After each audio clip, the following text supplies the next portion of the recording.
नमस्कार साथियों, आज फिर मैं एक नया प्रेरक प्रसंग लेकर के आपके बीच उपस्थित हूँ।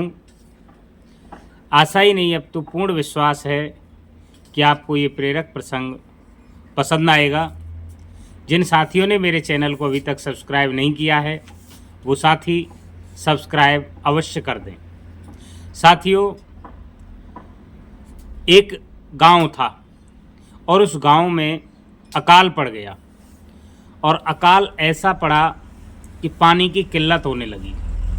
पानी की किल्लत भी इतनी होने लगी कि लोगों को उस गांव में रहना दुर्लभ हो गया। परिणाम स्वरूप लोग गांव से पलायन करने लगे। कुछ लोग पलायन कर भी चुके थे, लेकिन इस बात की सूचना जैसे ही राजा तक पहुंची तो राजा बड़ा आश्चर्यचकित हुआ, अचंभित हुआ और परेशान भी हुआ। मित्रों, राजा ने अपने मंत्रिपरिषद की बैठक ली और कहा कि इस बात का इलाज, इस बात का जो उपाय है वो क्या होगा कि लोग हमारे राज्य से पलायन नहीं करें। यदि राज्य से पलायन कर जाएंगे तो हमारा राजा रहने का कोई औचित्य नहीं होगा। मित्रों, मंत्रिमंडल में उपस्थित सदस्यों में से एक मंत्री ने बताया कि राजन, पड़ोस के ही एक गांव में एक महात्मा रहते हैं और उस महात्मा के पास प्रत्येक समस्या का सॉल्यूशन है, समाधान है, तो क्यों ना आप उस महात्मा को बुलवाएं। मित्रों, उस महात्मा को बुलवाया गया। महात्मा से जो राज्य की परेशानी थी वो बताई गई कि महात्मन, हमारे राज्य में पानी की किल्लत है, तो कोई ऐसा उपाय बताइए कि पानी भी मिल जाए और जो लोग अपने राज्य की प्रजा है वो दूसरे राज्य के लिए पलायन कर रही है वो भी रुक जाए। साधु ने कहा, राजन, मेरे पास इसका एक समाधान है और समाधान ये है कि आप अपने राज्य के चारों, जहाँ जहाँ आपकी राज्य की सीमाएं हैं, जहाँ जहाँ आपके नगर हैं, वहाँ वहाँ पोखर खुदवाई जाए। पोखर जब खुदवाएंगे तो पोखर खुदने से पानी तो निकलेगा ही, लेकिन जो राज्य की जनता पलायन कर रही है उसके लिए मजदूरी भी मिल जाएगी। तो आम के आम और गुठलियों के दाम। मित्रों, राजा की ये बात समझ में आ गई। राजा ने महात्मा को ही कोषाध्यक्ष बना दिया और पूरी वित्तीय पावर महात्मा के हाथ में दे करके कह दिया कि आपको जहां उचित लगे वहां वहां पोखर खुदवाएं और अपने तरीके से उनको मजदूरी दें। महात्मा ने पोखर खुदवाना प्रारंभ किया।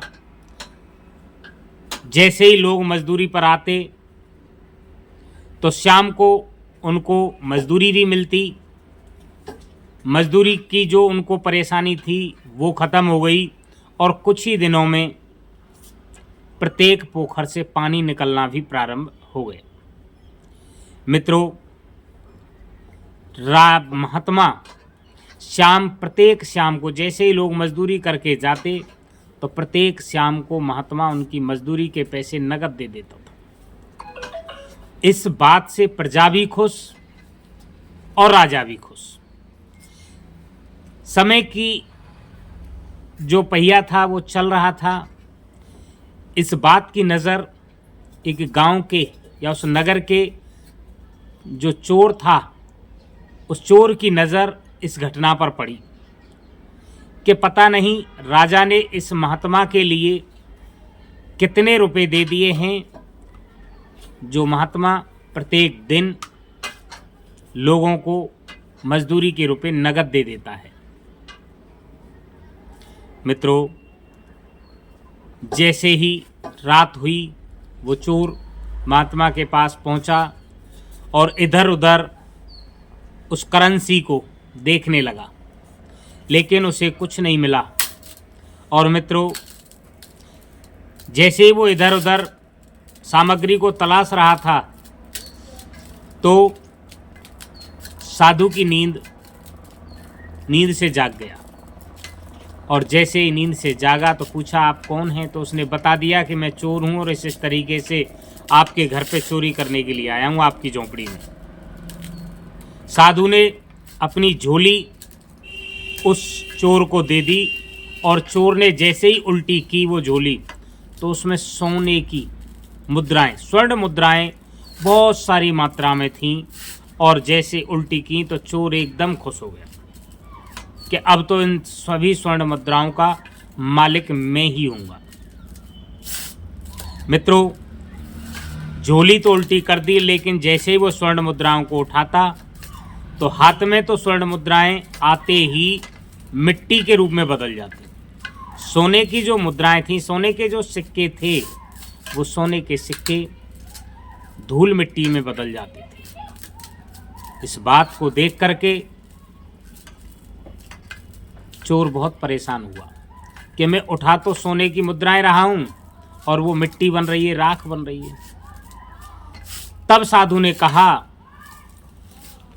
अरे दुष्ट, हमेशा मेहनत से कमाया हुआ धन ही, मेहनत से कमाया हुआ धन ही हमारे अच्छे कर्मों में, हमारे अच्छे कामों में साथ देता है। जो धन अवैध तरीके से कमाया जाता है, जो धन गलत तरीके से कमाया जाता है, उस धन से हमारे परिवार में अनेक व्यसन पनप जाते हैं और बजाय वो उन्नति के, वो धन परिवार को अवनति की ओर ले जाता है।